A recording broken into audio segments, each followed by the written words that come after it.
President, Mrs. Reagan, distinguished ladies and gentlemen, I'm touched by your cordial welcome and the warm words with which you and Mrs. Reagan have received us here in Washington.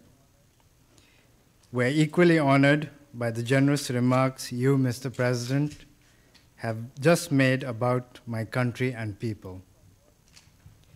Seen from Washington, Nepal is almost on the other side of the globe, and yet, as this friendly gathering here tonight shows, distance notwithstanding, friendship and cordiality based on shared ideals can exist between countries that are geographically far apart. In 1947, as soon as Nepal broke her age-old isolation by seeking friendship beyond her borders, it was with the United States of America that Nepal sought to establish her diplomatic relations. Since 1951, the year when my grandfather, late King Thiruvan, led the Nepalese people to democracy, we have looked to the United States as a land of freedom and fulfillment. The enduring ideals of the founding fathers of America, who spoke to men of liberty and independence, have inspired men throughout the world, including those of us living in the mountain fastness of Nepal. In our part of the world, if America is looked upon as a land of gold, grain, and computers, a country of skyscrapers and space shuttle, she is also regarded as a nation committed to respect man and his dignity. A land of discovery, America has distinguished herself in being inventive, in breaking new grounds, and opening newer horizons of knowledge for the betterment of man. With a country such as the United States, one wonders if Nepal has anything in common. On the surface, there may seem very little. Yet, as men living in the same planet, we have common stakes in the global peace, prosperity, and indeed, the survival of man in dignity and freedom. We are happy to see, Mr. President, your efforts to maintain peace and stability around the world. The Nepalese people join me in appreciating the understanding with which, on behalf of the people and the government of the United States, you have extended support to the concept of Nepal as a zone of peace. This recognition, I assure you, will go down not only as an important landmark in the history of our relations, but also as a testimony of your personal commitment to the cause of peace, stability, and freedom. Nepal rejoices in the achievements of the American people in different fields of human endeavors.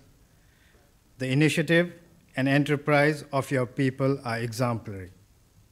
Yet what happens in this part of the world sends its ripples even to the roadless villages of Nepal. We receive their fallout. When America suffers a temporary drought, millions around the world get affected. Indeed, if I may seek your indulgence, I would like to mention something that on the surface may sound trivial, but sometimes it is the small thing that can bring about profound changes. The corn, maize, in Nepal was introduced from this part of America, as were the potatoes from the Andes nearly 300 years ago. These new crops not only altered our hill economy, but even the mode of life by making settlements possible in the mountain terraces of Nepal. Evidently, we do not live in islands, but in a world bound in a nexus of interdependence. What happens in America ceases, therefore, to be a local event. The United States, as such, has shown a consistent understanding towards this and has assisted Nepal in stretching her hand of friendship and cooperation in many fields, including the building of infrastructures. May I take this opportunity, therefore, to thank you, and through you to the people and government of the United States for the support we have received in meeting the challenges of development in Nepal. Mr. President, in recent years, America has brought glory to humanity by landing man on the moon. It is indeed thrilling to reflect that one can soar into space to explore the unknown and scan the stars. Yet these adventures into outer space would carry still deeper meaning if the part of humanity living in Nepal could also rid themselves of their continuing poverty. Herself a least developed, landlocked country, Nepal has always sought understanding and cooperation from our friends and neighbors. In fact, since the time I assumed responsibilities, I have sought that the minimum of basic needs must not be denied to people anywhere in the world. In this regard, I take comfort in the reassurance that the United States will continue to extend cooperation on a long-term basis into the future. Modern technology, Mr. President, has reduced distance and joined us all into a family of nations. This situation demands that we create an enduring relationship based on a sense of purpose and meaning. Were Nepal and countries in her region willing to join hands with the United States and other international agencies in a creative effort for prosperity by putting into use a fragment of their human and capital resources to harness the water potentials of Nepal, it would not only enable them to walk over a long road to progress for our region as a whole, but would also continue to build bridges of understanding between a most advanced and a least developed nation of the world. It would also mean eliminating the perils of hunger on the one hand and the danger of instability and extremism on the other.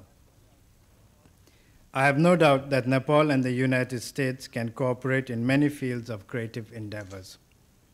As countries that have shown respect to the uniqueness of the individual, we believe in the conservation of the natural as well as the spiritual heritage of man.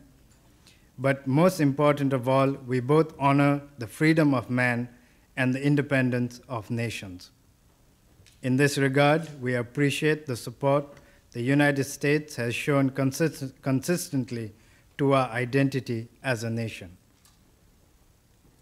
Mr. President, I cherish the fruitful exchange of views we have had recently with each other. You have been very reassuring, and I wish to thank you and Mrs. Reagan for the warmth of hospitality shown to me, my wife, and members of my entourage. Excellencies, ladies and gentlemen, may I now request you to join me in proposing a toast to the health and happiness of President Ronald Reagan of the United States of America and the First Lady, Mrs. Nancy Reagan, to the peace and prosperity of the American people, and to the further development of friendship between Nepal and the United States. Thank you.